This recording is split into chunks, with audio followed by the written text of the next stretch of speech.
Ser Historia, con Nacho Ares. Valiéndose de trineos o rodillos y de la fuerza bruta, transportaban sus enormes rocas desde las montañas. Al llegar a los ríos y las tierras húmedas, era necesario adoptar una táctica muy diferente. Estamos intentando descubrir cómo movían sus piedras los olmecas y seguimos sin saberlo. Es uno de nuestros principales problemas. Una de las ideas que se me han ocurrido es que es posible que las transportasen, al menos durante cierto periodo de tiempo, sobre el agua. Los olmecas debieron de ser grandes constructores de barcas. La vida en la región exigiría el manejo de una serie de buques para las labores de pesca y para el transporte. ¿Pero contaban con una barca capaz de transportar una roca de 40 toneladas? Carl no tiene ni idea del aspecto que tenían sus barcos. No queda ninguno. Pero lo que sí sabe es que disponían de un material que podría haberle resultado muy útil. Asfalto natural.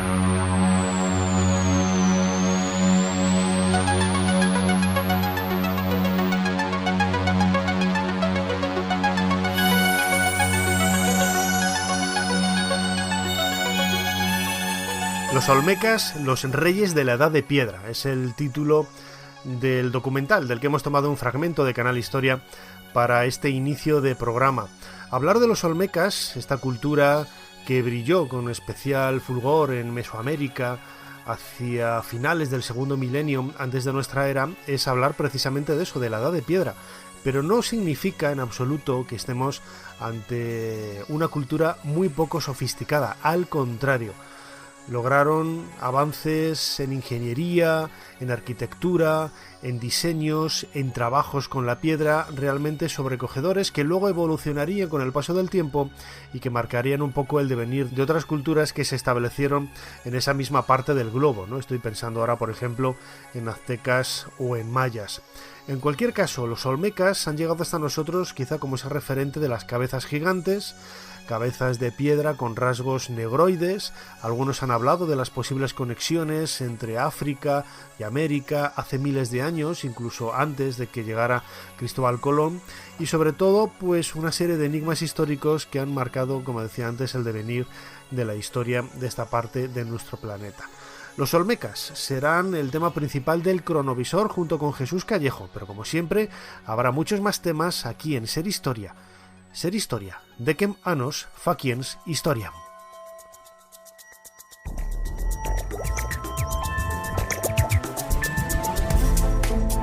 Bienvenidos a Ser Historia. Una semana más hacemos el programa desde casa. Yo me quedo en casa y tenemos la posibilidad de seguir disfrutando de la historia y de la radio como hacemos en este confinamiento desde hace ya más de un mes. Lo acabo de decir, los olmecas van a ser el tema principal de nuestro programa de hoy. Casi 90 minutos repletos de historia y en varias ocasiones a lo largo de ese tiempo, a lo largo de esa hora y media, vamos a viajar hasta América, al continente americano, para descubrir algunas de sus historias más increíbles. En primer lugar, con la cultura olmeca en ese segundo milenio antes de nuestra era, y seguiremos viajando en el tiempo también para conocer cómo fue la colonización de Australia.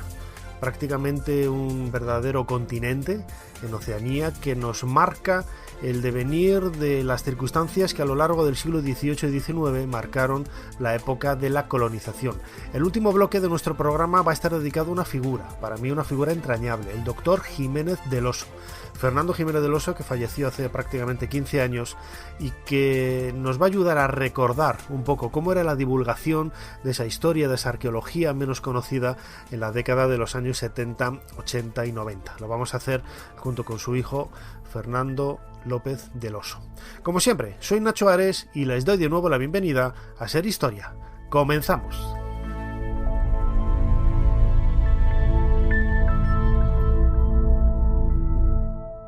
Sigue a Ser Historia en las redes sociales. En Twitter, @SerHistoria. En Facebook, Ser Historia. En YouTube, Ser Historia. Y en Instagram, Ser Historia.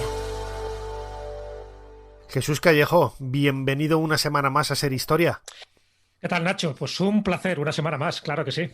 Pues mira, esta semana tenemos la iniciativa de hacerlo, por lo menos nos vemos, ¿no? En esta ocasión nos vemos, la gente no nos va a ver, pero nos vemos nosotros, tú y yo, a través de la webcam. Sí, sí, es verdad, es verdad. Pues es la grandeza de la tecnología, porque estos últimos cronovisores nos oíamos, pero no nos veíamos. Pero mira, ahora el vernos, el mirarnos cara a cara a los ojos, oye, como que la cosa cambia, ¿verdad? Creo que sí. Además, yo tengo la firme decisión esta semana, porque estuve escuchándome la semana pasada en el cronovisor del Conde de Saint-Germain, que tuvo tanto éxito porque fue muy comentado en las redes sociales. Sí, es verdad. Y me entraba la risa escuchándome las veces que yo decía la palabra personaje.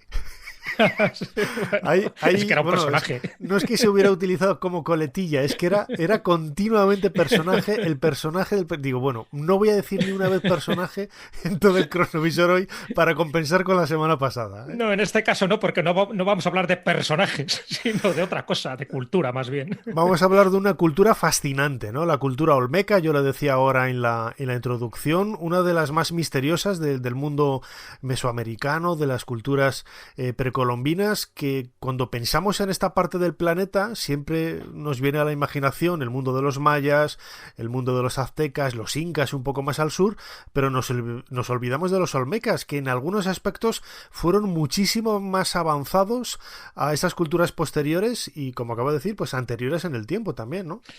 Bueno, en algunos aspectos en casi todos. Ten en cuenta que fueron los primeros prácticamente en todo. Me refiero a ese tipo de culturas mesoamericanas, ¿de acuerdo? Es verdad que estamos hablando de una cultura organizada, compleja, que tuvo su desarrollo sobre todo en la costa del sur del Golfo de México, es decir, estaríamos hablando de dos estados en concreto, que es Veracruz y Tabasco, y de hecho los tres yacimientos principales están en Tres Zapotes, en La Venta y en San Lorenzo. Tres Zapotes y San Lorenzo son de Veracruz, del estado de Veracruz. Entonces, todo lo que se ha ido descubriendo de ellos a lo largo de estos últimos años es que es fascinante, porque es verdad, está considerada como la cultura madre de todas esas civilizaciones y todas esas culturas que luego fueron sucediendo. Estoy hablando, por supuesto, de los mayas, de los toltecas, de los aztecas, de los zapotecas, en fin, de todas las demás, todas heredan en parte algo de los olmecas. ¿Por qué? Porque ellos son los primeros que hacen el primer calendario, ese calendario de la cuenta larga, ese calendario solar, esos periodos de 52 años. Bueno, pues ya está ahí reflejado. Los primeros que juegan al juego de la pelota, se han encontrado pelotas de goma. Los primeros que inventan la brújula, los primeros que hacen las orientaciones a sus templos con una desviación de 8 grados dirigidas al norte magnético que no al norte geográfico, lo cual quiere decir que tenían unos conocimientos de geografía, de astronomía y de arquitectura sorprendentes. Entonces, si vamos sumando cosas, nos encontramos que estamos hablando de esa cultura madre en esa zona concreta del mundo donde se desarrollaron muchísimas cosas y entre ellas muchísimos misterios. Y uno de los grandes misterios, que posiblemente los oyentes lo que más conozcan, son esas gigantescas cabezas, esos cabezotas que al final no sabemos muy bien a quién representan, con qué objetivo, con qué ritual y sobre todo cuántas al final se hicieron. Sabemos las que tenemos, las que hemos encontrado, pero no cuántas se hicieron en total. Muy bien, como siempre, Jesús Callejo, tenemos el teclado de nuestro cronovisor, te lo estoy enseñando por la cámara para que veas. Sí, es verdad. Ahí lo tengo. Aquí está todo pegado. Pulido, está pulido, qué limpio. Todo preparado para comenzar. Libre de virus. Efectivamente, para comenzar un nuevo viaje en esta semana. ¿Cuál es la fecha que nos propones en esta ocasión? La fecha es el 25 de abril del año 1999.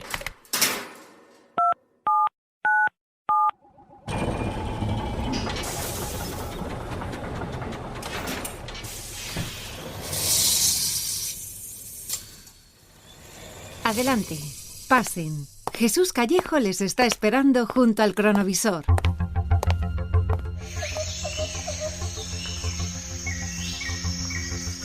Jesús, no hemos viajado muy lejos en el tiempo, muy atrás en el tiempo.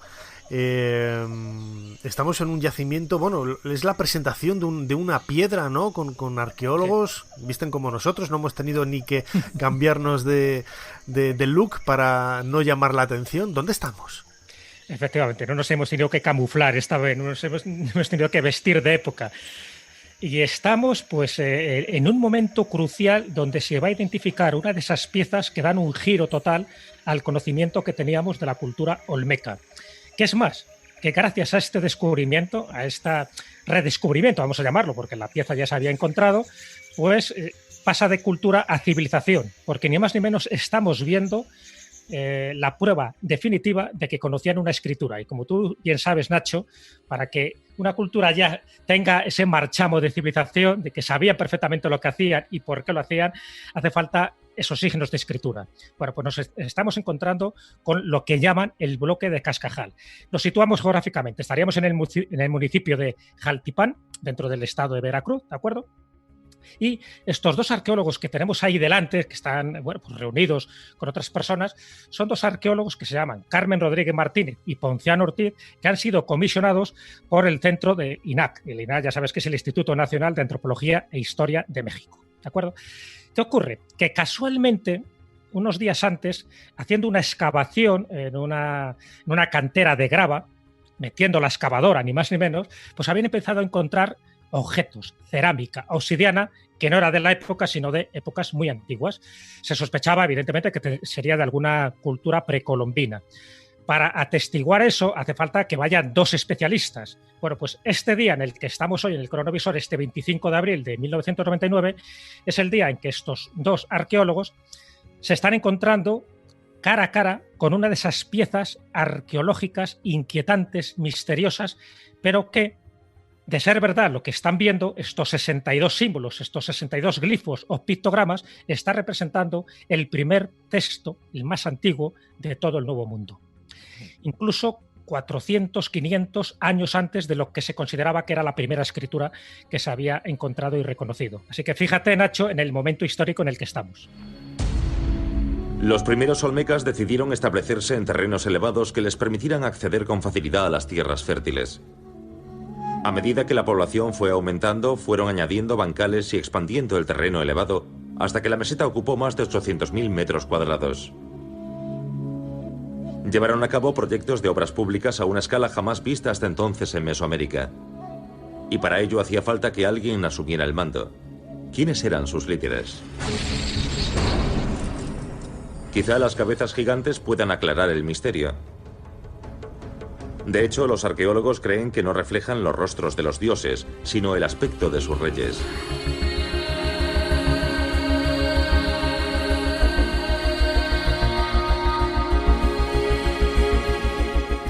Jesús Callejo, acabamos de escuchar un fragmento de un documental de televisión, Los Olmecas, Reyes de la Edad de Piedra, ¿no?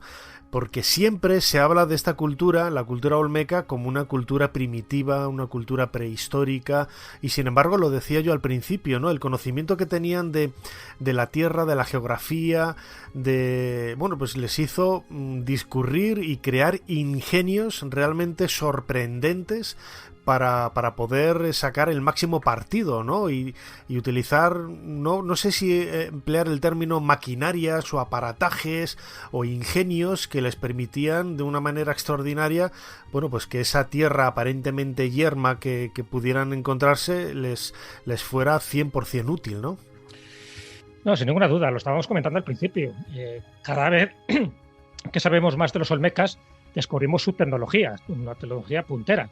A la hora de construir sus edificios y sus templos, ya hemos visto la orientación, que quiere decir que encima conocían la brújula. Pero es que cuando decimos que conocían la brújula es que estamos hablando de hace 3.000 años. Es decir, en este caso, sin que sirva de precedente, conocían la brújula antes que los chinos, que casi siempre los chinos se adelantan en todo, ¿no? Pero es que además tenían sistemas hidráulicos perfectos para la canalización del agua, porque tú lo sabes bien, cualquier cultura, cualquier civilización que se precie, si no dominas el agua, y más en estas zonas, pues es muy complicado, ¿no?, prosperar. Y de ahí muchas veces viene el surgimiento y el declive de muchas de esas culturas. En el caso de los olmecas, tanto el origen como su ocaso es un enigma. Prácticamente surgen de la noche a la mañana, estamos hablando del 1500 a.C., con lo cual ya de por sí indica algo misterioso ahí, porque bueno, no ha habido como un proceso evolutivo, ¿no?, en el que se haya ido notando, sobre todo con los datos arqueológicos que tenemos al momento. Y ocurre lo mismo al final. Cómo es el declive, y luego, si quieres, comentamos un par de teorías sobre cómo desaparecen. Pero fíjate solo ya en el nombre, Nacho. Olmecas. Olmecas es una palabra que le dan los aztecas, es decir, que se lo dan muy posteriormente. No sabemos cómo se llamaban. Y Olmecas significa, dentro de esa terminología de los aztecas, el pueblo de goma. ¿Por qué? Porque sabían trabajar perfectamente el caucho. Ya te digo que se han encontrado unas 20 y tantas pelotas de goma. Pero, claro, esto dicho así, muchos dirán, bueno, ¿y qué? Que se haya encontrado el pelota de goma. Que fueron los primeros que jugaron al juego de la pelota. Vale. con todo lo que eso implica, porque se han encontrado más de 2.000 canchas en Mesoamérica. Bueno, pues las primeras estarían ahí. Pero es que no es eso. Es que el hacer las pelotas de goma, eso es un proceso de vulcanización. Eso solo se consigue en el año 1823 por un estadounidense llamado Charles Goodyear. En 1823, mezclando azufre y calentándolo a unas altas temperaturas. O sea, ¿cómo es posible que los olmecas hace 3.000 años tengan pelotas de goma que se hayan conservado a día de hoy y que fueran elásticas y que botaran? O sea, bueno, eso es un elemento tecnológico que a veces pasa desapercibido. Igual que en algunos museos han encontrado juguetes de niños con ruedas. ¿No nos decían que no conocían la rueda? Bueno, eso ahí lo tienen los olmecas. Rompe un poco todos los esquemas, ¿no?, de la historia tradicional. Yo recuerdo que hace más de 20 años un amigo común, Pablo Villarrubia, me dio un libro fantástico de un antropólogo, Jair Azboy, que, bueno, tenía unas ideas un tanto alocadas, ¿no? Buscaba esos paralelos que había desde el punto de vista cultural entre los olmecas, pues eso, a finales del segundo milenio antes de nuestra era, hacia el año 1100, 1000 antes de nuestra era, como digo, antes de Jesucristo, y buscaba esos paralelos con el antiguo Egipto, es decir, con el reinado de Ramsés III.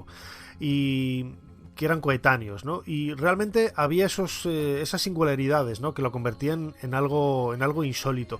Yo recuerdo que mucho tiempo después, en el Museo de Antropología de México, se hizo una exposición, fue en Monterrey, se hizo una exposición acorde entre el Estado mexicano y el Estado egipcio, colocando en vitrinas, pues, estatuas olmecas, aztecas, mayas, de unas iconografías pues estandarizadas, ¿no? Que si un escriba, que si un personaje haciendo un trabajo manual, etcétera, y buscaban el paralelo egipcio, ¿no?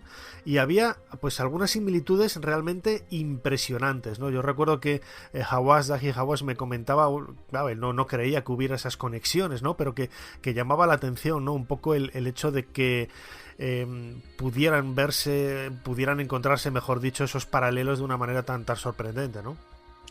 Bueno, sabes que hay una teoría muy polémica de alguien que conocemos, que era Zecharia Sitchin, donde él establecía que el origen de esta cultura olmeca era en el 3113 a.C., que es cuando empieza ese famoso calendario de la cuenta larga, y que viene precisamente del dios Tot, que se lleva unos cuantos egipcios a esa zona de América, que no se había descubierto en aquel momento, precisamente para hacer una especie de exilio, en fin, él lo justifica con sus tablillas sumerias, y donde empezaría una nueva civilización, una nueva cultura. Y dice, qué casualidad que justo ahí es cuando los olmecas empiezan a desarrollarse. Pero además no van solos, sino que llevan a esclavos negros de África, y eso justificaría, siempre según la teoría de Zecharia Sitchin, el por qué esas grandes cabezas olmecas, las que se han encontrado, que son 17, tienen esos rasgos negroides.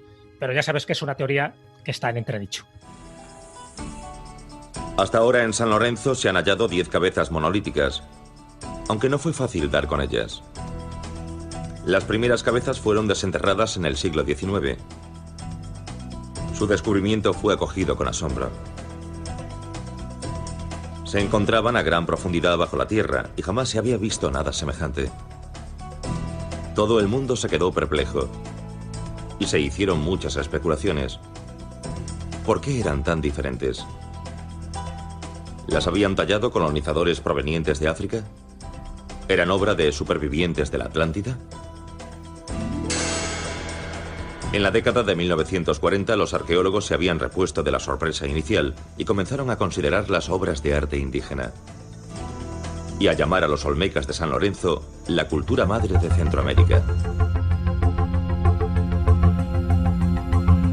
Jesús Callejo, crononauta, un nuevo fragmento de este documental de televisión de Canal Historia, Los Olmecas, Reyes de la Edad de Piedra, en donde se hablaba del significado, del descubrimiento de esas enormes cabezas de piedra, que tú lo decías, ¿no? Zecharia Sitchin yo creo que da un giro demasiado revolucionario a esas historias. Yo no me creo nada en absoluto lo que cuenta, pero es cierto, ¿no? Ese detalle es cierto. Tú ves una cabeza olmeca y lo que estás viendo es un negro africano, no estás viendo un americano, ¿no? Con esa nariz achatada, esos labios gruesos.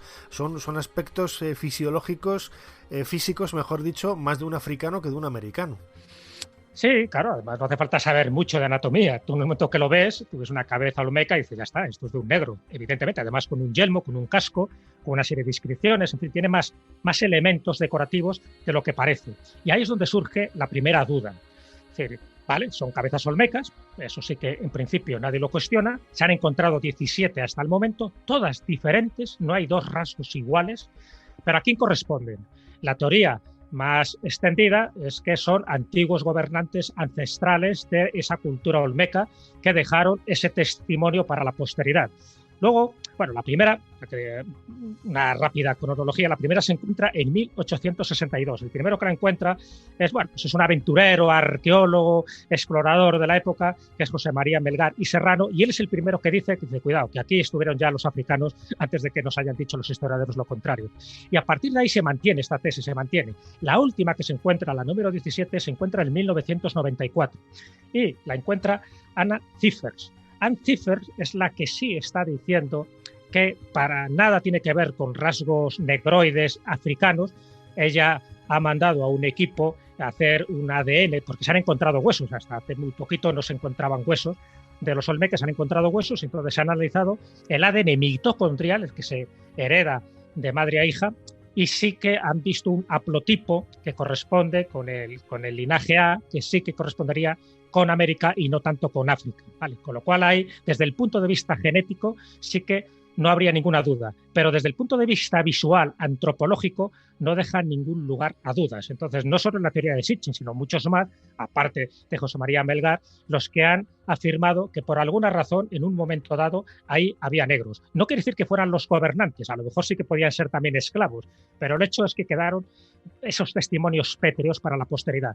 Todo es un enigma. Uno de los enigmas, Nacho, es que esas cabezas están hechas con la proporción áurea, con el número de oro, con lo cual también indica unos conocimientos geométricos y matemáticos, bueno, muy avanzados. Otro dato más, Nacho, ellos conocían el cero. Se han encontrado en sus glifos que conocían perfectamente cuál era, bueno, ya sabes que utilizaban los puntos y las rayas para marcarlo, pues en su sistema vigesimal, y conocían también el cero. Eso es otro adelanto increíble que hay que atribuirle también a los olmecas. En fin, tantas y tantas cosas que evidentemente el que ahora todavía piense que estamos ante una cultura de la Edad de Piedra está bastante equivocado. Es una cultura muy avanzada ya de ese neolítico donde empiezan precisamente todas las grandes civilizaciones. En ese 2000 a.C., en ese 3000 a.C., si hiciéramos caso de las cronologías mucho más avanzadas. Desde luego, porque además yo creo que lo que hicieron los olmecas fue sentar las bases de una realidad que posteriormente retomaron y desarrollaron de una manera, pues iba a decir más sofisticada, ¿no? Pero hubo algunos, tenemos un par de minutos apenas, Jesús.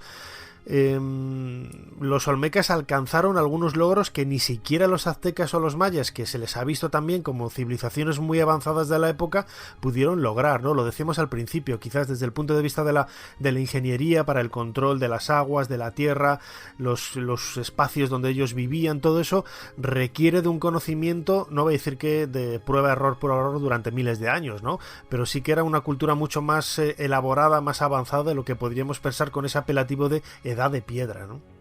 Sí, exactamente, a eso me refiero, que muchas veces nos gusta poner esos epígrafes que a veces pues no dan idea de lo avanzado que estaban, ¿eh? Yo creo que los datos que hemos dado son suficientes, pero te doy en este par de minutos unos cuantos datos más.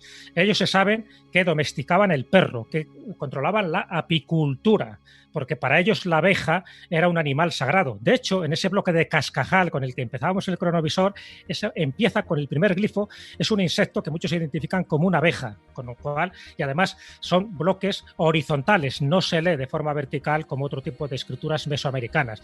Por si fuera poco, estamos hablando de que una de las estelas que se han encontrado, olmecas, representa a un hombre barbudo, con lo cual ya tienes otra anomalía más. Estamos hablando de rasgos negroides, sin ninguna duda, y además individuos altos, calzados con zapatos de punta, y además varones caucásicos que tienen barba. ¿Qué pintaban ahí si no tenían ninguno barba? Son barbilampiños. Como las momias de Xi'an, ¿no? En China. Son esas cosas que tienen los nuevos descubrimientos que parece que llaman la atención en el momento y que mucha gente pues crea pues eso, reticencias, negacionistas, pero que luego tienen que ser admitidas, ¿no? Algún día tendremos que hacer un cronovisor precisamente de esos temas, ¿no? De que mucha gente piensa que la historia es algo encorsetado, es algo inamovible, y sin embargo, con el paso de los años vemos que hay cosas que han cambiado de una manera sorprendente, incluso en las últimas décadas o en los últimos años, ¿no? Y lo normalizamos y lo tendemos, ¿no?, a pensar ya como algo cotidiano, algo normalizado, insisto en este término, cuando realmente son descubrimientos que se han hecho en los últimos años, ¿no? Y pasan a cambiar de una manera abrupta, de una manera brusca, lo que era el sentido de la historia. Estos chinos, entre comillas, que no son chinos, son europeos, caucásicos, que aparecen ahí en Xi'an, pues demuestran un poco esa idea, ¿no? Algo parecido. A lo mejor pasaron el estrecho de Bering y llegaron hasta ahí. Por ejemplo, que son caucásicas, Exactamente, sí, todo ese enigma, ¿no?, de las grandes momias de chinas, que no son chinas como tal, pero que representa también todo un vuelco a la cronología que se conocían de los chinos. Así que yo creo, Nacho, que son datos muy suficientes y los que nos callamos para demostrar que los olmecas era esa cultura madre de todas las culturas que luego se desarrollaron en esa gran zona de América. Tendremos que retomarlo, porque hemos hablado de la cultura olmeca desde el punto de vista más general, a Bula Pluma, un vistazo casi paisajístico de sus maravillas, pero tendremos que adentrarnos seguramente en un cronovisor más adelante para hablar de algunos de los protagonistas, de los arqueólogos y sobre todo de lo poco que conocemos, ¿no?, de los individuos, de hombres y mujeres que marcaron un poco el devenir de esta cultura. Como siempre, Jesús Callejo, crononauta, una semana más, muchísimas gracias por habernos ayudado a hacer un poquito más de historia. Muchísimas gracias a ti, Nacho, ha sido un placer.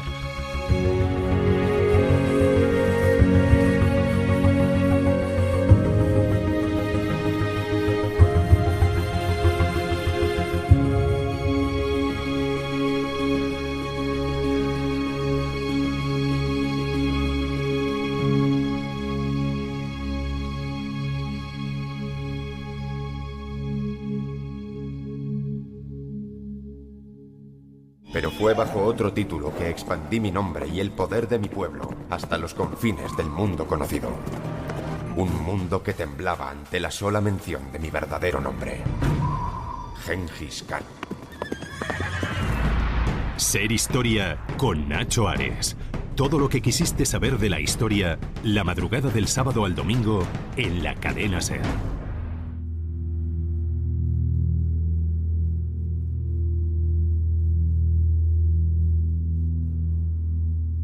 Continuamos en Ser Historia y lo hacemos sin abandonar el continente americano. Ahora en el cronovisor Jesús Callejo nos hablaba de algunos de los enigmas históricos de la cultura olmeca.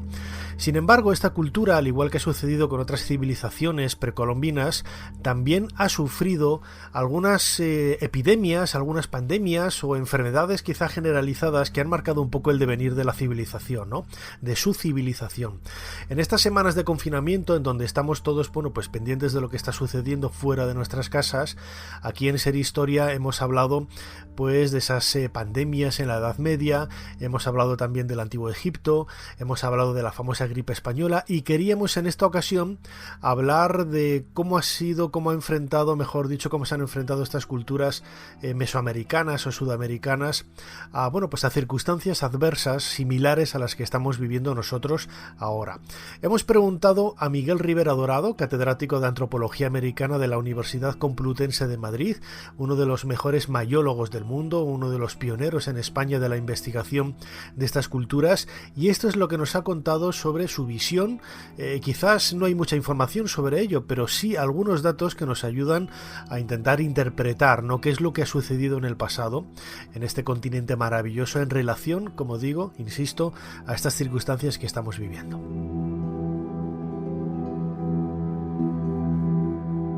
Bueno, en la época precolombina, en todo el continente realmente, los investigadores lo que han descubierto estudiando sobre todo los restos óseos en los enterramientos, pues son, por ejemplo, tuberculosis, raquitismo, problemas de nutrición, Y, bueno, desde luego malaria, enfermedades tropicales, ya eso en los trópicos, ¿no? Por ejemplo, en el área maya, pues ahí debió de haber una malaria, digamos, constante. Ahora bien, enfermedades, grandes epidemias como las que se conocían en Europa, por ejemplo, yo creo que la primera está causada por la llegada de los españoles. Claro, los españoles llevaban unos males que los indios desconocían y no tenían anticuerpos para ellos, de manera que, por ejemplo, la viruela causó estragos. Siempre se ha dicho que estas enfermedades, pero sobre todo la viruela, pues diezmaron a la población indígena americana después de 1492. Se expandió con una velocidad tremenda por todo el continente. Por ejemplo, eso, la viruela, yo digo que es de la que más se ha hablado, y hubo muchísimas bajas. Yo lo que me ha interesado, y de hecho he publicado un artículo que apareció en un libro de la editorial Vicens Vives que se llama Los rostros del mal. Lo que me ha interesado es cómo lo conceptualizaron esos nuevos daños que llegaban a sus sociedades, cómo lo racionalizaron los propios indígenas. Entonces, pues por supuesto era un mal sobrenatural. Ya de hecho las enfermedades anteriores, como esas que he mencionado, la tuberculosis, etcétera, ya eran enfermedades no naturales, o en el mejor de los casos, por ejemplo, en las civilizaciones más avanzadas como la maya, pues eran enfermedades mitad naturales, mitad sobrenaturales. De manera que esta que llegaba con los extranjeros, pues era un mal que los extranjeros portaban. Y en la misma categoría, diría yo, que los arcabuces, ¿verdad? Las armas de fuego que llevaban los conquistadores, en la misma categoría. Era un mal para precisamente vencerlos, vencer su resistencia, acabar con ellos y poderlos someter de una manera más sencilla.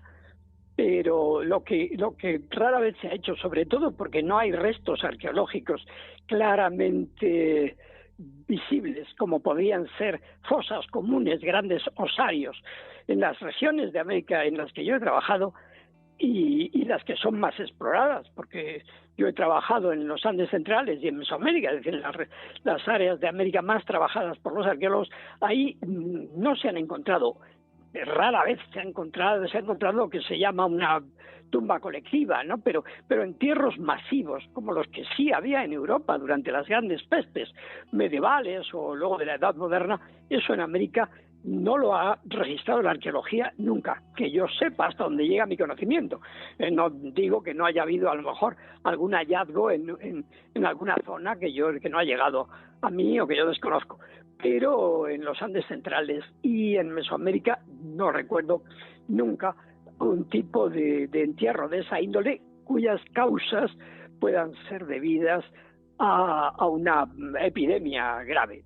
De hecho, el fin de la civilización maya, el hundimiento de la civilización maya, lo que se llama el colapso, pues algunos autores lo han atribuido a epidemias, pero nunca han podido ser probadas. ¿Epidemias de qué? ¿Y en qué condiciones? ¿Y dónde están los muertitos de las epidemias? Porque cuando hay una gran epidemia, y ahora por desgracia lo estamos viendo en España, pues no son suficientes los cementerios o las morgues, como se dice ahora, habituales, sino que hay que improvisar. Es decir, es tal lo que se lleva por delante la epidemia, que es necesario pues lugares de entierro nuevos o sistemas de entierro nuevos, cremaciones masivas, etcétera. Ese tipo de cosas dejan huella en el registro arqueológico, siempre dejan huella, como si hubiera un incendio de una ciudad, siempre queda huella. Y en América, al menos ya digo, en las regiones en las que yo he trabajado, que yo conozco mejor, nunca hemos tenido huellas de algo así.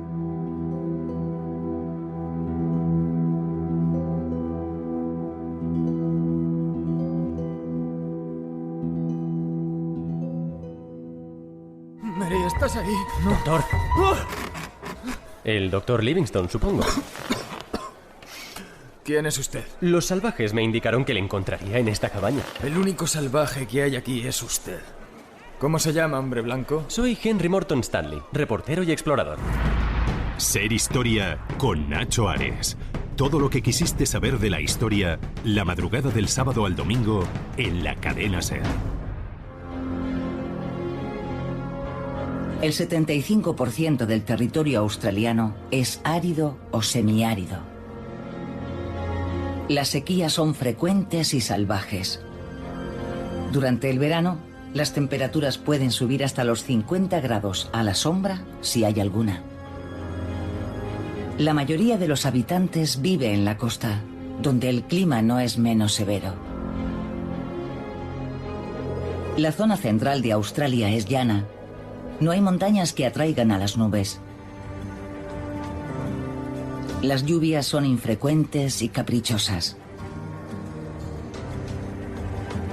Su arcaica flora autóctona, adaptada al exigente clima, crece en terrenos pobres y áridos. Los animales introducidos por los colonos se han vuelto salvajes y están devastando el territorio.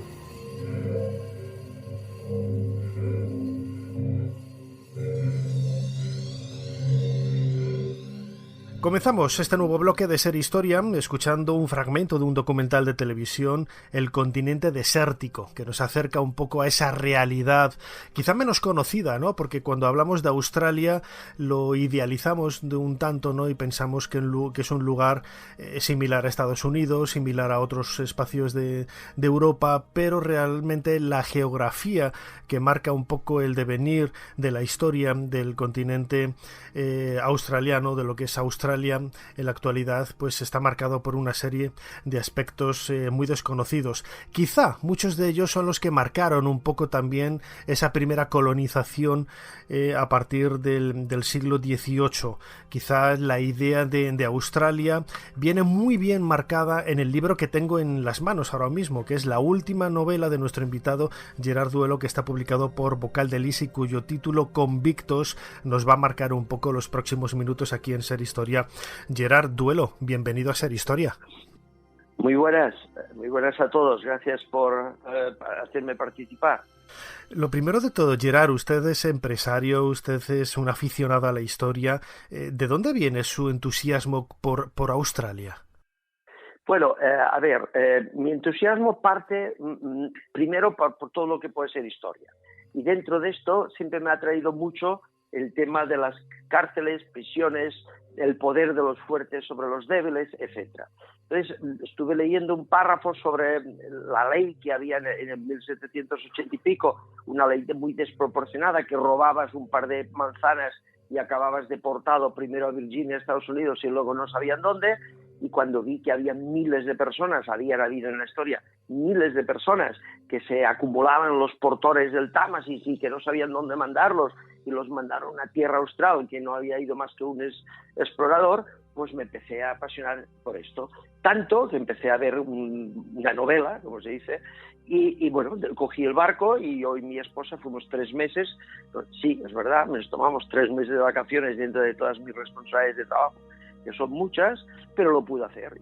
Y entonces estuvimos 3 meses navegando en un barco alrededor de Australia, de Tasmania y de Nueva Zelanda, desembarcando prácticamente día sí, día no, preguntando qué libros había, qué espacios había. Muy poco había escrito, incluso en inglés, hasta que no encontraron oro en Melbourne, ya casi en el 1850, por lo tanto me apasioné y ese es el motivo por el que una persona que le gusta escribir, le gusta la historia y tiene un buen tema a la mano, pues se lo toma en serio, y así allí escribía, y cuando volví durante 2 años terminé este libro, que me ha costado casi 2 años y medio. Porque usted lo acaba de anunciar un poco, ¿no? Desde Occidente, desde Europa, incluso desde Estados Unidos no tanto, porque tienen ese vínculo por medio del idioma, pero en España la historia de Australia suena, iba a decir, pues suena a chino, ¿no? Pero para nosotros es muy lejano, ¿no?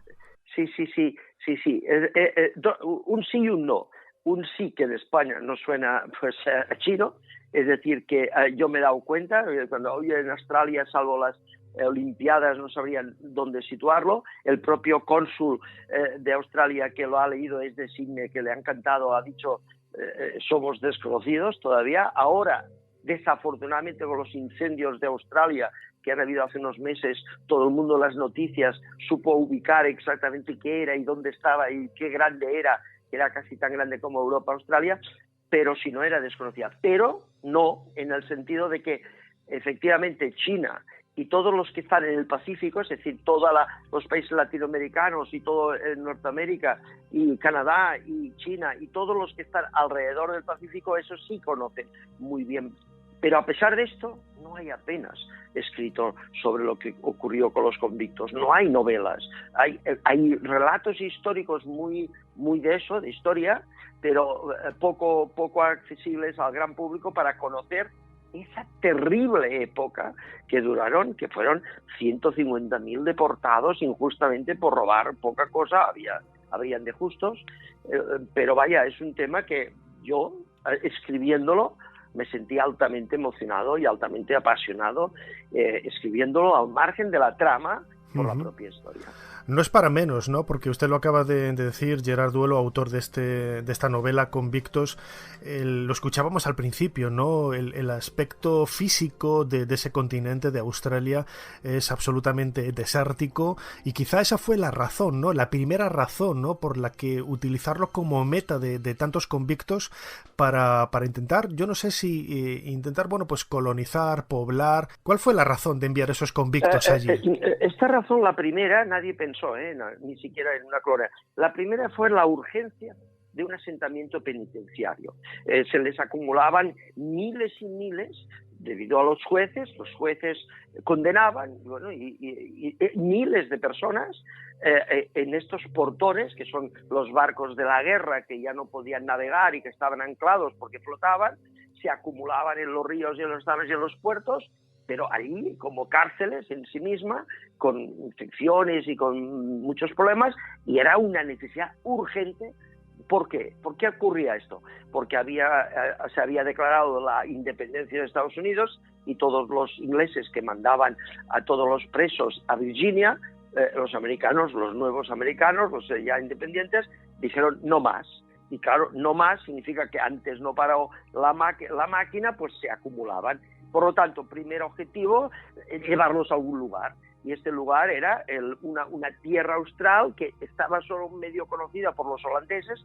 De hecho, la llamaba la Nueva Holanda, porque era más la parte norte-oeste, que había algún asentamiento donde está Perth, ahora holandés, de la compañía holandesa de las Indias, que dominaba Indonesia, pero la parte, digamos, de Sydney, la parte más del este, no había nadie. De hecho, hoy Australia está en un 90 y pico despoblada, está poblada en su periferia, pero la zona central de Australia es desértica. Pero, por lo tanto, bueno, Australia tiene, hay una especie de apunte en internet que dice las 100 cosas más curiosas de Australia, que realmente lo son. Yo lo leí cuando lo viajaba, son realmente muy curiosas. Es un continente, es un país, pero es un continente realmente desgranado. Hubo personas que pensaron que las cosas no podían ser tan sencillas como creían los colonos. En 1865, el gobierno encargó a un agrimensor inglés, George Goyder, delimitar la zona sur del país para separar las zonas en las que la explotación agrícola era posible de las zonas donde no lo era. Goyder viajó más de 3.000 kilómetros a caballo. Entrevistó a los aborígenes y agricultores locales, observó la vegetación y trazó lo que se conocería como la línea de Goyder, que separa las regiones donde la lluvia es suficiente de aquellas que son demasiado caprichosas para confiar en ellas. Mucha gente no se tomó la línea en serio. Farina y otros pueblos, hoy abandonados, se encuentran a 300 kilómetros de la línea trazada por Goyder, en una zona donde desaconsejó los asentamientos y cualquier tipo de cultivo. Ignorar los consejos de Goyder conllevó dificultades enormes para algunas personas. Había un fuerte sentido propagandístico de que con métodos agrícolas, plantando árboles, se podía mejorar la frecuencia de lluvias. Era una idea precoz del cambio climático inducido por el hombre. El hombre iba a mejorar el clima por medio del cultivo y trayendo sistemas agrícolas europeos a esta zona árida.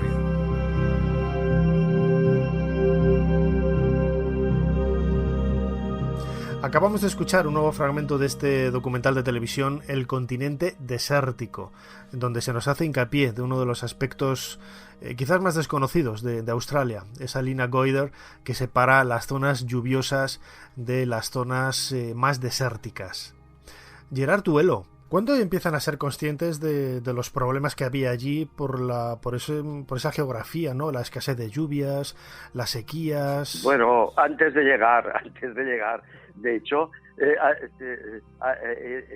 se tiraron 8 meses navegando, porque en aquellos tiempos era vela y por lo tanto la gente quizá no lo sabe, pero tenía que llevarse por los vientos alisios, salen de salen de Londres y se van a Río de Janeiro, y de Río de Janeiro a Cabo Buena Esperanza, y luego tienen que atravesar el sur del Pacífico con muchas tormentas hasta que no llegan a la parte este de tal. Son 8 meses, con lo cual allí ya empiezan a tomar, se les acaban los víveres, todo esto, allí ya toman mucha, un poco lo que nos está pasando estos días, que sobre la marcha nos estamos dando cuenta de que ciertas decisiones las vamos tomando sobre la marcha en función de lo que está ocurriendo. Pues eso ya era durante el trayecto. Cuando llegan allí, hombre, no era tan dulce el lugar como había relatado el señor Blanc, los dos exploradores ingleses, y entonces era todo bastante distinto. Es decir, tuvieron que desembarcar, alejar a los aborígenes que habían allí, que eran pacíficos, pero estaban sometidos a una invasión. Luego tenían que cortar los bosques, tenían que hacer todo era mucho abrupto, es decir, todo eran acantilados, allí no eran donde fueron, no eran playas preciosas, era un puerto complicado, y allí fueron tomando. Lo que ocurrió es que se dieron cuenta que estaban encerrados, es decir, de alguna manera había una cordillera que tardó mucho en superarse, una cordillera que son las montañas azules actualmente, y por lo tanto no podían expandirse, un poco lo que le puede pasar a la ciudad de Barcelona, que si no te expandes por los lados marítimos norte y sur, el Tibidabo te impide ir fácilmente al otro lado. Pues eso es lo que pasaba en sí mismo allí. Y allí empezaron a tomar un poco constancia de lo lejos, y esta es la palabra, lo lejos que estaba, no era, porque en aquel tiempo no había las posibilidades de medir las longitudes como ahora, ¿no?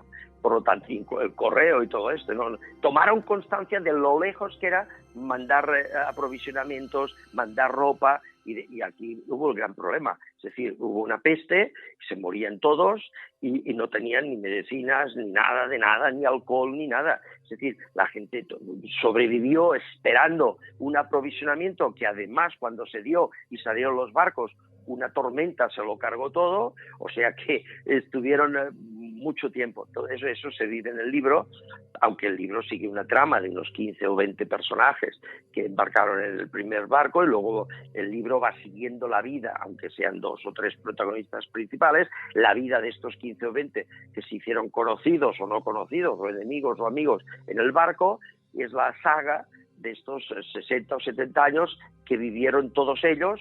Unos fueron famosos, otros pues famosos por otras razones, y ese es el libro de Convictos, la historia de estas 20 familias, que es la que yo utilizo para contar la verdadera historia de lo que ocurrió. A todas luces suena extraño, ¿no?, lo de enviar convictos para colonizar un espacio nuevo. ¿Cuáles fueron esos objetivos iniciales, si los pudiéramos enumerar, que estaban referendados por las razones? Imagino que habría un poco de todo, ¿no? Sociales, económicas, políticas. El primer objetivo, asentamiento. Cuando ya lo tenían asentado, ¿qué pasó? Pasó una segunda cosa. Los que ya cumplían 3 y 5 años y salían libres, no sabían cómo volver. No era fácil volver desde la zona de la Nueva Gales del Sur, que aún no se llamaba así, volver a Londres. Nadie tenía dinero para pagar el transporte, entonces se empezaron a asentar colonos, más otros colonos que llegaban pues para dar el pan, para vestirlos, y para colonos. Se mezclaron los ex-convictos con los colonos y nació la colonia. Entonces se le dio estatus de colonia, colonia británica allí un poco por esa razón, y esa colonia fue el núcleo, Sydney, de la Nueva Gales del Sur, hasta que esto se llamó Nueva Gales del Sur. Todavía es uno de los condados, pero luego esto ya se fue expandiendo por toda Australia y hoy se llama Australia. Pero en sí mismo fue la segunda razón, es de pasar de un asentamiento penitenciario a una colonia. y luego ya tomó, cuando se quiso independizar Tasmania, que no era más que otro condado dentro de Nueva Gales del Sur, ya empezó el estatus de nación. El estatus de nación, que primero era una gran colonia británica y luego se declaró la independencia, y primero Tasmania, por supuesto Nueva Zelanda, y cada uno ya tiró por su camino como países independientes.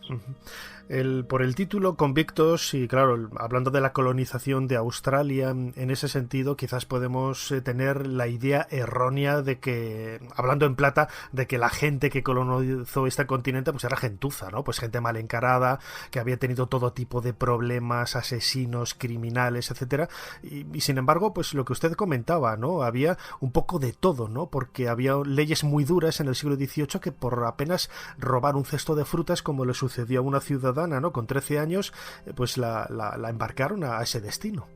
Sí, la Mary Reid, que luego fue la más rica de Australia y todavía es una familia rica, fundó el Banco de Australia.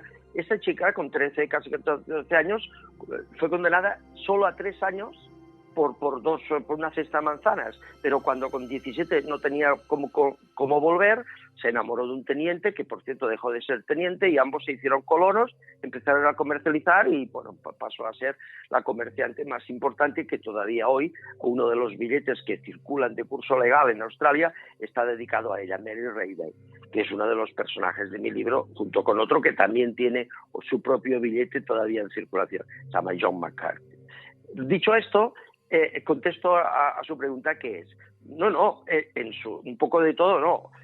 Lo que había de pocos eran verdaderos criminales, la mayoría eran de dos grandes grupos. Todos los revolucionarios independentistas escoceses o irlandeses, que no eran más que convictos políticos, como molestaban, les deportaban y los metían ahí. Por lo tanto, había un grupo de convictos políticos que podrían ser agresivos a nivel personal por sus caracteres, pero que eran simplemente exportados por sus ideas independentistas escocesas o irlandesas. Ese era un grupo importante que creó, incluso hubo asentamientos presidiarios independientes para estos grupos. Luego había el grupo de esos convictos que hoy llamaríamos de poca monta, es decir, hurtos, robos de poca monta y a lo mejor algún atraco con un palo, pero que no tendría nada que ver con asesinatos o grandes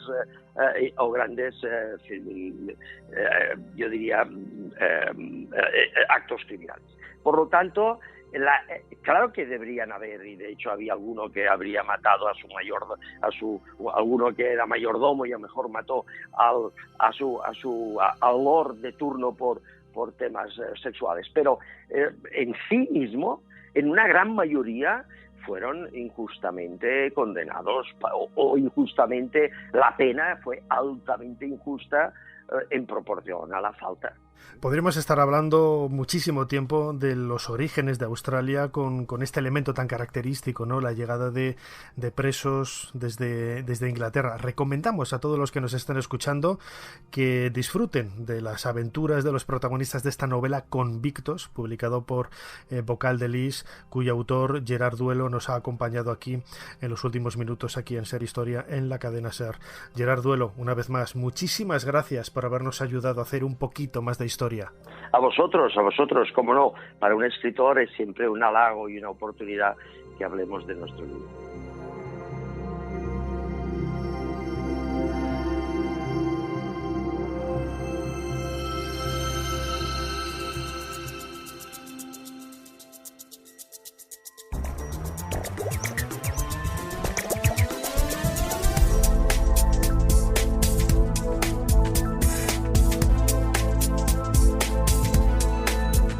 Siempre nos pisan casi las señales horarias, van a dar las 2 de la madrugada, la 1 en la Comunidad Canaria. Nosotros volvemos después de las noticias que nuestros compañeros van a compartir con todos ustedes. A la vuelta de ellos, aquí estaremos para seguir intentando hacer un poquito más de historia. Hasta ahora.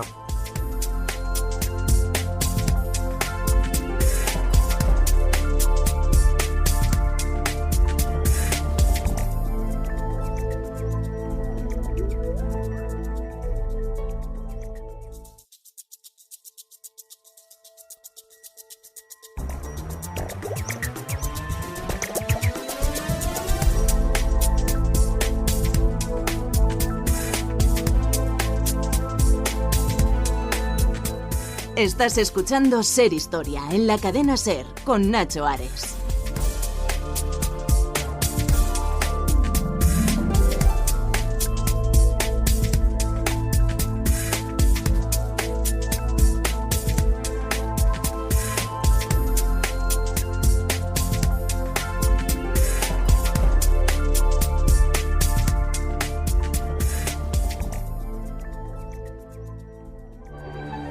El origen del hombre sigue siendo un misterio. La paleontología depende en gran medida de la casualidad, del hallazgo fortuito de un hueso, de un trozo de cráneo, de un diente. Por eso es una ciencia apasionante, porque partiendo de tan escasos restos, ha de imaginarse, ha de deducir cómo era el animal completo y cuáles eran sus costumbres. Por lo que se refiere al Homo sapiens, a la humanidad actual, los paleontólogos están en condiciones de asegurar que ese tipo de hombre lleva sobre este planeta unas decenas de millares de años, 100.000 años a lo sumo. Se han encontrado también restos de hombres más toscos, con menor capacidad craneana, lo que significa que teóricamente eran menos inteligentes, pero que caminaban erguidos y manejaban utensilios, como el Homo erectus, el Homo habilis, el Australopiteco, posibles antepasados nuestros que vivieron hace 2, 3, 4 millones de años.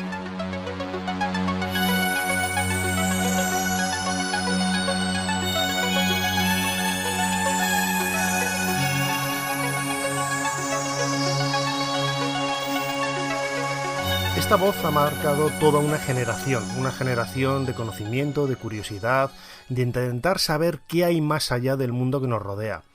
Pertenece a Fernando Jiménez del Oso, médico psiquiatra que durante la década de los años 70, 80 y 90 pues se caracterizó por los programas de televisión, los documentales y en definitiva acercar al gran público un conocimiento muy amplio de la historia y sobre todo de los enigmas que nos rodean como ser humano y que tanto han fascinado a nuestra cultura desde hace miles de años. Lo escuchábamos en el inicio de una serie de televisión muy popular, El Imperio del Sol, ese primer capítulo dedicado a las polémicas piedras de Ica. Traemos el tema de Fernando Jiménez del Oso porque acaba de ver la luz un libro titulado El legado del oso, publicado por Luciérnaga, cuyo autor, Fernando López del Oso, ya nos atiende al otro lado del hilo telefónico. Fernando, bienvenido de nuevo a Ser Historia. Muchísimas gracias, Nacho. Como siempre es un placer. Fernando López del Oso es biólogo, pero ante todo y por encima de todo es el hijo de mi gran amigo Fernando Jiménez del Oso, fallecido ahora hace prácticamente 15 años. Fernando Junior, como te suelo llamar desde hace décadas. ¿Cuál es el legado de tu padre? ¿Cuál es tú crees, la razón de ser de todo ese trabajo durante prácticamente 3 décadas de divulgación histórica al pie del cañón, tanto en televisión como algunas intervenciones en radio? Un legado que tú manifiestas muy bien en este libro de entrevistas y recopilando un poco ese conocimiento que había de él, ese legado más cultural. ¿Cuál es el legado que tú presupones de tu padre? Sí, pues fíjate, yo creo que el legado, si tuviera que definirlo o quedarme con cuál ha sido el gran impacto que él ha dejado, yo creo que sería una visión de conjunto que surge cuando uno revisa todos los temas que él trató, que él se fue ocupando semana tras semana a lo largo de más de 600 programas de televisión, y en los que va tocando de forma independiente temas, pero cuando los ves en su conjunto te das cuenta de que están todos intermezclados. Es decir, hablas de fenómeno ovni, de culturas antiguas, de parapsicología, de la trascendencia, y hay un hilo conductor entre todos esos temas, ¿no? Y entre todos conforman una especie de realidad ampliada, una forma de ver el mundo que nos lleva a una verdad con mayúscula que es mucho más completa y mucho más rica que la verdad que percibimos en nuestro mundo cotidiano, en nuestra vida cotidiana. Entonces yo creo que el legado suyo, en un sentido amplio, sería esa visión del mundo que nos acerca mucho más a la verdad. Recuerdo hace años cuando a mi buen amigo José Manuel Galán, profesor de investigación del CSIC, hablando de él sobre una serie de documentales dedicados a la Gran Pirámide de Fernando Jiménez del Oso, pues José Manuel, como hombre académico, como hombre ortodoxo, a mí me llamó la atención el hecho de que, bueno, pues echar muchísimas flores, ¿no?, a ese reportaje, a esa serie de reportajes, porque en definitiva Fernando Jiménez del Oso lo que hacía era mostrar los datos, datos, ¿no? Mostrar los datos sin entrar a valorar, y era una manera de divulgar de un método, yo creo que muy cercano al gran público, no solamente la historia, sino también los enigmas de la Gran Pirámide. Ese es un poco, ¿no?, también la razón de ser del trabajo de Fernando Jiménez del Oso. Sí, él vamos a ver, él hay que pensar que era médico, psiquiatra y en activo, es decir, él mantuvo la consulta hasta el final de sus días, y está mal que lo diga, pero para eso soy su hijo. Pues era muy bueno, él era un psiquiatra muy bueno, y él consideraba que ese era su verdadera vocación y su verdadero oficio. Y toda esta parte de la divulgación vino de manera un poco circunstancial, de mano de dos elementos que tú has mencionado antes, ¿no? En la presentación era esa especie de gusto por lo lúgubre y lo sombrío, y ese gran sentido del humor, un humor británico, con los cuales sintonizó muchísimo con Chicho Ibáñez Serrador en los años 70, y aparte de una pequeña colaboración para la serie esta de Historias para no dormir, en la cual Chicho hizo el guión de un relato corto de mi padre, pues le ofreció en un momento dado el que apareciera en un programa que se llamaba Todo es posible en domingo, hablando de estos temas que le intrigaban. Y a partir de ahí el resto es historia, vino más allá, La Puerta del Misterio y toda su carrera de divulgador. Entonces lo que vengo a decir es que él no tenía una intención de vender nada, de colocarle nada al espectador, no vivía tampoco de esto, es decir, lo que él tenía con esa faceta de divulgador era el afán, el gusto, el placer de poder preguntarse, de tener la excusa de investigar temas que le atraían, que le intrigaban, de ir a rodarlos, de ir a filmarlos y compartir esas preguntas que él tenía con el espectador. A él no le gustaba el que la gente opinase de estos temas con opinión prestada. Entonces a él le gustaba el presentar sus temas, o los temas que a él le intrigaban, de la misma manera en la que él se acercaba a ellos, es decir, viendo todos los puntos de vista. Es decir, él sabía que había una pregunta allí, esa pregunta le intrigaba, y procuraba acercarse allá desde diferentes ópticas. Por ejemplo, con el tema de las culturas antiguas, a él le gustaba todo, no solamente ese elemento que es un poco discordante con lo que se sabe, sino quería saberlo todo, es decir, el contexto social, lo que sucedió antes, lo que sucedió después, la aproximación religiosa, las interpretaciones que los arqueólogos ofrecen, las interpretaciones que esos investigadores, digamos, heterodoxos también ponen sobre el tapete, ¿no?, señalando enfáticamente esas incongruencias que la arqueología a veces no consigue desvelar. Entonces, sus programas mostraban todos esos puntos de vista, y aunque él tenía una opinión ya fundada, procuraba reservársela, y lo que le gustaba era eso, mostrar todos los diferentes puntos de vista y decir al espectador: y ahora usted fórmese una opinión, ahora si quiere usted lea, pero fórmese su propia opinión, no la mía. Al igual que hicieran algunos autores como Charroux, Däniken en los años 60, los documentales de televisión de Fernando Jiménez del Oso acercaban a ese público de la década de los 70 y 80, en donde España todavía, quizás por la crisis económica y política, no había tenido la posibilidad de viajar en masa a otros países, a otros continentes. Bueno, pues como digo, acercaba a través de la televisión, domingo a domingo, lugares de ensueño, lugares en donde la aventura, la historia, la arqueología y también el misterio, bueno, pues parecía que cubrían todo con un halo que lo convertían en espacios absolutamente maravillosos, ¿no? Fue la manera que tuvimos muchos de nosotros de conocer esos lugares increíbles de América, de Oceanía, de África, de Europa, etcétera. Ese es un poco también el legado, el reflejo, ¿no?, de ese trabajo, en el sentido de acercar al gran público esos lugares tan desconocidos. Sí, yo creo que eso le sucede a él, es decir, él se enganchó primero con un poco con lo oculto, con lo desconocido, pues siendo un adolescente y leyendo a Poe y a Lovecraft. Y a partir de ahí ya vino pues una cierta inclinación, una gran curiosidad, que era, yo creo, que el motor que a él le movía, y fue cayendo en sus manos todo tipo de cosas, ¿no? Y claro, en los años 60 lo que caen son esos libros de von Däniken, de Charroux, por ejemplo, en el cual se van popularizando infinidad de enigmas históricos aparentes, ¿no? Que tienen muchos de ellos que ver con el fenómeno ovni, o así los presentaban, pero que sobre todo son tremendamente sugestivos, ¿no? Es algo nuevo, una visión nueva. Quizá coincide en esa época con los conatos del movimiento New Age, pero es algo que realmente es muy, muy estimulante, ¿no? Y más aquí en España también hay que pensar que salíamos de esa época del franquismo, digamos, de un horizonte demasiado próximo en el cual esta visión que te ofrecía mirar más allá, no solamente de tu realidad cotidiana, sino mirar más allá de tus fronteras y de repente abrirte a un pasado arqueológico en sitios que evocaban aventura y todo aquello era fantástico. Y yo creo que ese fue también lo que a mi padre le atrajo tanto de esos temas, ¿no? Él tuvo muchos temas que le importaron, pero yo creo que los enigmas de las culturas antiguas fue quizá el que más le sedujo por esa componente aventurera de empezar a viajar y de empezar a aprender.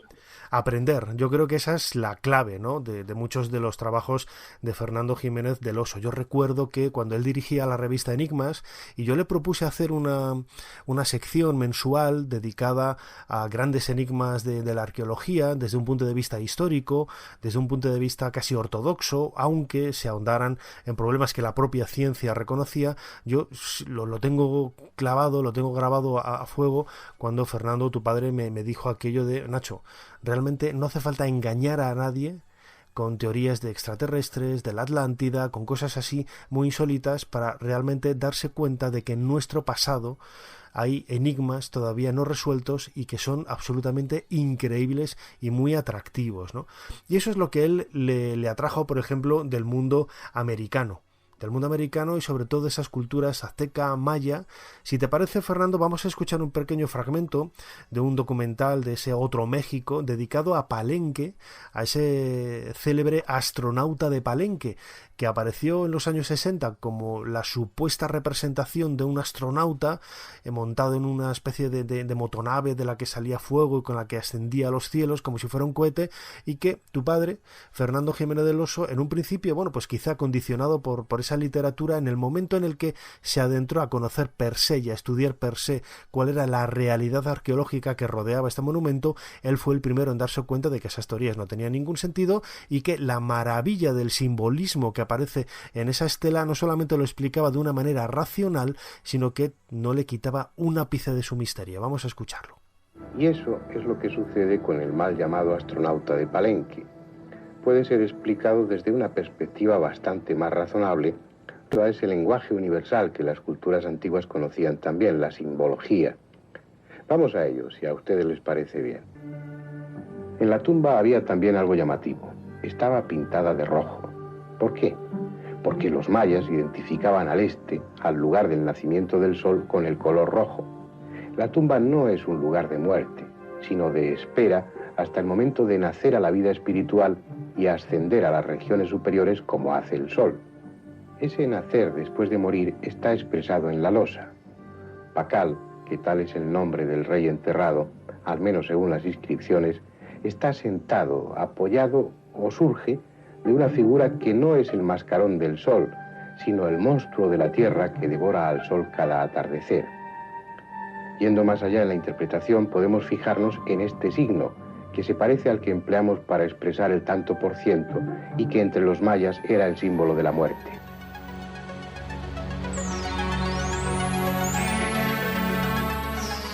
Fernando López del Oso, autor de El legado del oso, publicado por Luciérnaga.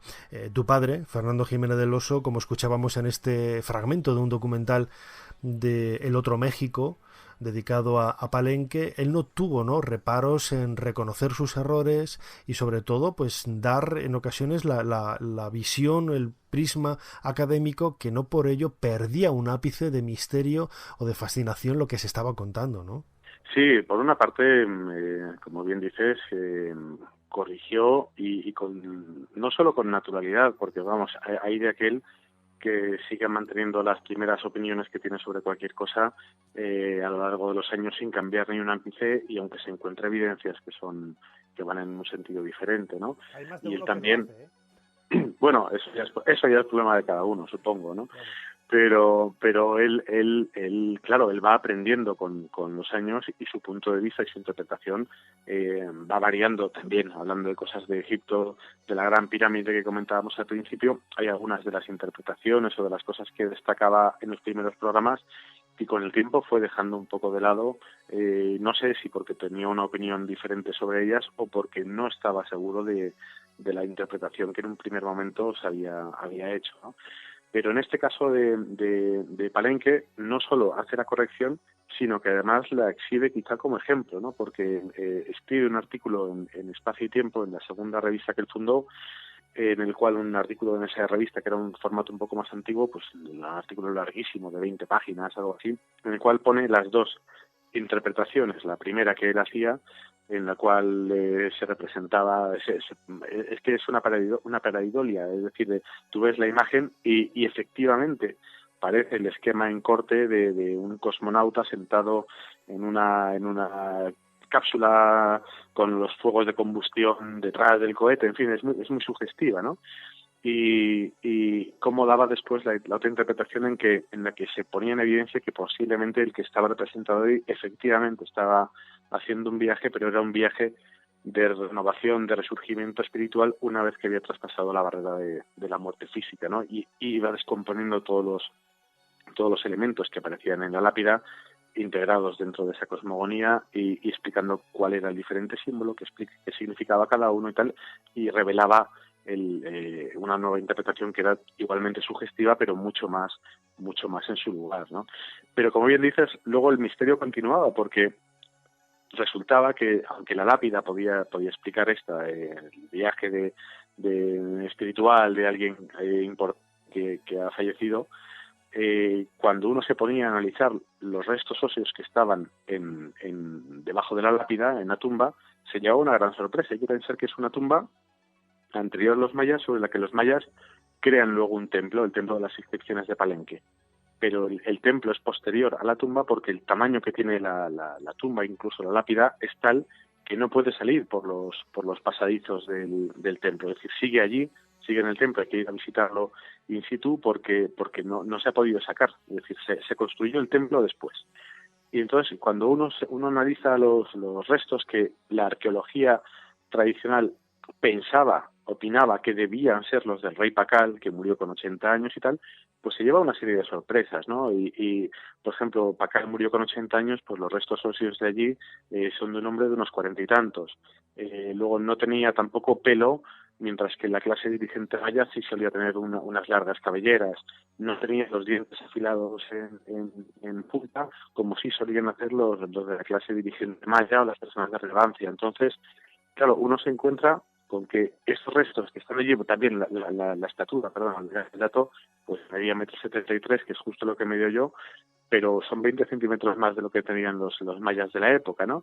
Y entonces dice, bueno, ¿quién está aquí, en esta lápida, que los mayas construyen un templo encima y que esa persona no tiene que ver aparentemente con su cultura? Parece que eso fuera alguien foráneo, ¿no? Y se habla del mito de Botán, de alguien que anduvo por esas tierras acompañado de una serie de personajes, todos blancos, barbados, con túnicas y tal, que la gente, los dirigentes de la zona ofrecieran a sus hijas para que se engendrasen hijos con botánicos sus compañeros. En fin, una serie de historias muy sugestivas que nos van llevando el misterio un poco más allá. Es decir, resuelves aparentemente una incógnita y lo que te encuentras detrás, más que una respuesta, son incógnitas nuevas, ¿no? Como tú dices, no hace falta inventar nada, porque el pasado es tan rico, tan sugestivo y tan lleno de elementos que no conocemos, que en sí mismo es fascinante. Lo decía al principio, y escuchando de fondo esta banda sonora de Michel Huygens, gran amigo, músico que hacía la banda sonora de los documentales de Fernando Jiménez del Oso, y que estamos escuchando de fondo por debajo ese tema Olim, uno de los clásicos de la historia de la televisión de los años 70 y 80, pues ese legado de Fernando Jiménez del Oso, ese legado del oso, que es el título de tu libro, Fernando Junior, es yo creo que el mejor referente, ¿no?, para intentar conocer cómo muchos de nosotros aprendimos y cómo las generaciones venideras podrán hacer lo mismo a partir de ese legado que hoy podemos encontrar de manera muy sencilla a través de YouTube, a través de la página de Televisión Española, donde están muchos de esos programas de los años 70, 80, como digo, ellos, La Puerta al Más Allá y las series de televisión que hizo en América. Lo dicho, Fernando López del Oso, amigo, muchísimas gracias por habernos ayudado a hacer un poquito más de historia. Muchísimas gracias, y he esperado hasta el final, pues si lo decías, pero tu modestia que te precede, pues te le he impedido decir que tú apareces en el libro. Porque, claro, yo me lanzo a buscar cuál es el mayor misterio al que se enfrentó mi padre, sin darme cuenta de que el misterio real que yo estoy persiguiendo es mi propio padre, ¿no? Y para ello, pues amigos que participaron de su carrera profesional, que compartieron momentos con él, pues generosamente comparten esas anécdotas conmigo, y entre ellos estás tú. Entre ellos estás tú contándome no solo las andanzas que tuvisteis por Egipto, sino alguna con la que quizá podríamos cerrar, aunque sé que es competencia tuya cerrar las entrevistas. A mí me gustaría que dijeras cómo te llamaba cuando estabas tú dirigiendo Revista de Arqueología. Bueno, sí, esa es una anécdota que siempre que nos vemos, ¿verdad, Fernando?, la comentamos. Y realmente pues muestra un poco ese carácter, ¿no?, más intimista y más humorista de Jiménez del Oso, que muchos quizás no caen en la cuenta, ¿no?, del aspecto humano del psiquiatra, de ese comunicador de televisión. Pues yo recuerdo que una vez estaba en mi oficina, ¿no?, como redactor y director de Revista de Arqueología, y recibo una llamada, me pasan una llamada a través de la centralita, y Silvia, la chica que pasaba las llamadas, me dice: Nacho, te llama Howard Carter. Al teléfono. Claro, yo me quedé ojiplático, imagínate, ¿no? Porque Howard Carter, el descubridor de la tumba de Tutankamón, había fallecido en 1939, ¿no? Pero al instante me di cuenta de que no podía ser otro quien llamara que no fuera Fernando Jiménez del Oso. Y no, bueno, fue muy divertido porque, claro, Silvia me dice, cuando yo le pregunto: ¿es Howard Carter de verdad? Y me dice: sí, pero no tiene acento inglés. Sí, no se lo explicaba, y dice: pero no tiene acento inglés ni nada. Claro, una cosa un poco estridente y estrambótica, ¿no? Pero una anécdota más de esa maravillosa experiencia vital que yo tuve la oportunidad de vivir con Jiménez del Oso, viajando a Egipto, viajando a otros lugares por España para grabar documentales, para grabar programas de televisión, y que a lo largo de prácticamente una década nos unió muchísimo y me permitió aprender, que es un poco, yo creo que el legado principal que podemos sacar de este trabajo tuyo. Una vez más, Fernando López del Oso, autor de El legado del oso, publicado por Luciérnaga. Ahora sí, muchísimas gracias una vez más por habernos ayudado a hacer un poquito más de historia. Ha sido un placer, como siempre, Nacho, y como siempre, pues estoy en casa en tu programa.